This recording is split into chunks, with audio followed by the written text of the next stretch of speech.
Hi அன்பு வணக்கம் நண்பர்களே. இன்றைக்கி நம்ம பார்க்க போகிற அழகான பழமையான கோயில் என்ன கோயில் அப்படின்னாங்க, கரிய காளியம்மன் கோயிலுங்க. இந்த கோயில் வந்து எங்கே இருக்குது அப்படின்னாங்க, அத்தானி அருகில் வந்து இருக்குங்க.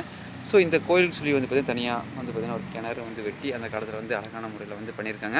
ஸோ இங்கே பாருங்கள், இந்த உருளையில் தான் வந்து பார்த்திங்கன்னா தண்ணி வந்து சேர்ந்து சாமிக்கு வந்து பார்த்திங்கன்னா வந்து பூஜைக்கெல்லாம் வந்து பயன்படுத்தியிருக்காங்க. ரொம்பவே சூப்பரான முறையில் வந்து கிணறு வந்து வெட்டியிருக்காங்க சதுர வடிவில். ஸோ வாங்க கோயில் வந்து எப்படி எந்த மாதிரி இருக்குது அப்படின்னு சொல்லி வந்து பார்க்கலாம். இது வந்து பார்த்திங்கன்னா பழைய கட்டுமான அமைப்பு முறைங்க. ஸோ எனக்கு இந்த பழமையை தேடி போகிற விஷயம் எனக்கு ரொம்பவே வந்து பிடிச்ச ஒரு விஷயம். ஸோ அந்த வகையில் பார்க்குற போது உங்களுக்கு இந்த கோயிலுடைய கட்டுமானம் அதெல்லாம் காட்டுறேன் பாருங்கள். தெரியுதுங்களா? அந்த பழமையான கட்டுமானங்கள், பழமையான தொழில்நுட்பங்கள் தெரியுதுங்களா? எவ்வளோ அழகாக பிரமாதமாக கட்டியிருந்துருக்காங்கன்னு பாருங்கள். ஸோ ரொம்பவே சூப்பராக இருக்குது.